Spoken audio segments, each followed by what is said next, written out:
yang menyerang sistem pernapasan. Penyakit karena infeksi virus ini disebut COVID-19. Virus corona bisa menyebabkan gangguan ringan pada sistem pernapasan, infeksi paru-paru yang berat, hingga menyebabkan kematian. Virus SARS-CoV-2 yang lebih dikenal dengan nama virus corona adalah jenis baru dari coronavirus yang menular pada manusia. Virus ini bisa menyerang siapa saja seperti lansia, dewasa, anak-anak, bayi, termasuk ibu hamil dan ibu menyusui. Anda salah ya? Infeksi virus corona disebut COVID-19 pertama kali ditemukan di kota Wuhan, di Cina pada akhir Desember 2019. Virus ini menular dengan cepat dan telah menyebar hampir ke seluruh dunia, termasuk di Indonesia, yang dalam beberapa bulan saat ini Indonesia sudah mencapai 1 juta orang yang terinfeksi virus corona tersebut. Coronavirus adalah kumpulan virus yang bisa menginfeksi sistem pernapasan. Pada banyak kasus, virus ini hanya menyebabkan infeksi ringan seperti flu. Namun, virus ini juga menyebabkan infeksi pernapasan berat seperti infeksi paru-paru. Anda salah ya? Siapa saja yang bisa terinfeksi dari penderita COVID-19 ini? Penyakit ini dapat menyebar melalui tetesan kecil atau droplet dari hidung atau mulut pada saat batuk atau bersin orang yang terinfeksi COVID-19. Droplet tersebut kemudian jatuh pada benda di sekitarnya. Kemudian, jika ada orang yang menyentuh benda yang sudah terkontaminasi dengan droplet tersebut, lalu orang itu menyentuh mata, hidung, atau mulut, maka orang itu dapat terinfeksi COVID-19. Nah, saudara-saudara, gejala apa yang paling umum yang terjadi bagi penderita yang terinfeksi virus corona ini? Antara lain seperti demam, batuk kering, serta kelelahan. Namun, ada juga gejala yang sedikit tidak umum terjadi pada penderita yang terinfeksi virus corona ini, antara lain rasa tidak nyaman dan nyeri tenggorokan, diare, konjungtivitis atau mata merah, sakit kepala, hilangnya indera perasa dan penciuman, ada ruam pada kulit atau perubahan warna pada jari tangan atau jari kaki. Nah, saudara-saudara, untuk menghindari terinfeksi virus COVID-19 ini, kita harus menjalani protokol kesehatan. Protokol kesehatan adalah aturan atau ketentuan yang perlu diikuti oleh segala pihak agar dapat beraktivitas secara aman pada saat COVID-19 ini yang lagi berlangsung. Nah, protokol kesehatan dibentuk dengan tujuan agar masyarakat tetap dapat beraktivitas secara aman dan tidak membahayakan keamanan atau kesehatan orang lain. Jika masyarakat dapat mengikuti segala aturan yang tertera di dalam protokol kesehatan, maka penularan COVID-19 dapat diminimalisir. Yang dirahmati Allah Subhanahu wa taala, apa saja protokol kesehatan yang harus kita lakukan selama kita berada di dalam rumah ataupun kita berada di luar rumah? Ada baiknya kita mendengarkan atau kita menonton video yang akan disampaikan oleh Ustazah Sela. Bismillahirrahmanirrahim. Assalamualaikum warahmatullahi wabarakatuh. Hai soleh-soleha, apa kabarnya semuanya? Semoga dalam keadaan sehat walafiat selalu ya. Oke, alhamdulillah wa syukurillah, Ustazah di sini insya Allah sehat walafiat. Nah, pada kesempatan kali ini insya Allah Ustazah akan menyampaikan sesuatu, yaitu tentang bagaimana cara kita menerapkan protokol kesehatan dalam rangka ikhtiar diri kita untuk mencegah tertular dari virus yang sedang mewabah ini, yaitu virus COVID-19. Oke, yang pertama yaitu hendaklah kita untuk selalu dan senantiasa menggunakan masker. Nah, maskernya seperti apa soleh-soleha? Boleh apapun, boleh masker kesehatan ataupun boleh juga masker kain seperti punya ustazah ini. Dan pastikan gunakan masker dengan cara yang benar tentunya.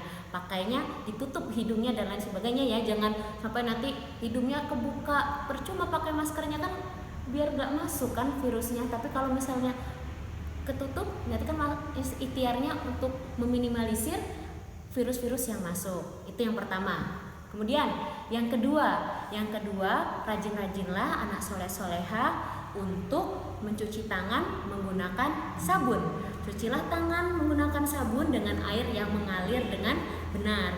Kalau misalnya tidak ada sabun ataupun tidak ada air, anak soleh-soleha hendaklah membawa hand sanitizer kemana-mana. Juga bisa digunakan itu hand sanitizer, karena kita tidak pernah tahu di tempat-tempat mana itu ada COVID-19 yang menempel. Nah, yang ketiga, ayo kita semuanya menjaga jarak dulu. Menjaga jarak bukan berarti tidak sayang, bukan?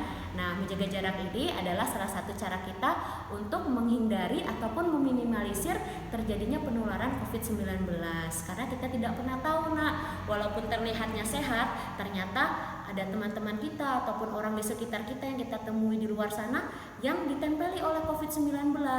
Nah, yang keempat, hindari kerumunan. Kita berkerumun dulu, walaupun mungkin kita kangen sama teman-teman kita, pas ketemu di luar dan lain sebagainya, kita jaga jarak dulu.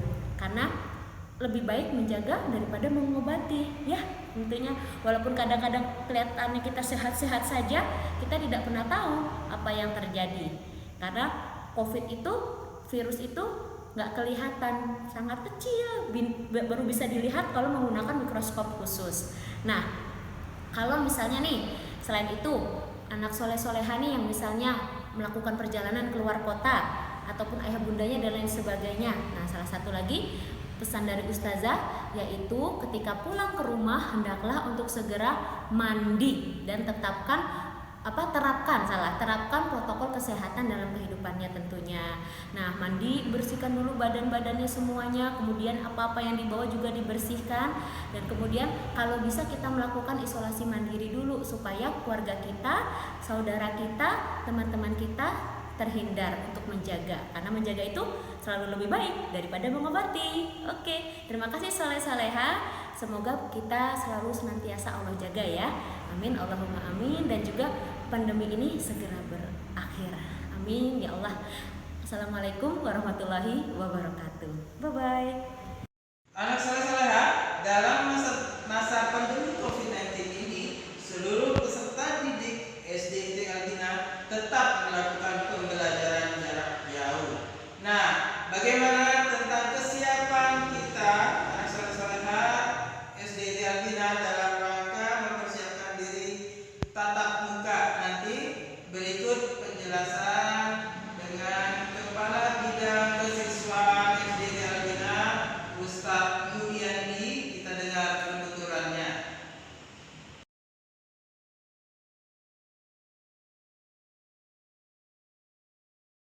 Soleh-soleha, kali ini Ustadz akan mewawancarai Ustadz Yuliandi yang sebagai Kabid Kesiswaan SD Al-Bina.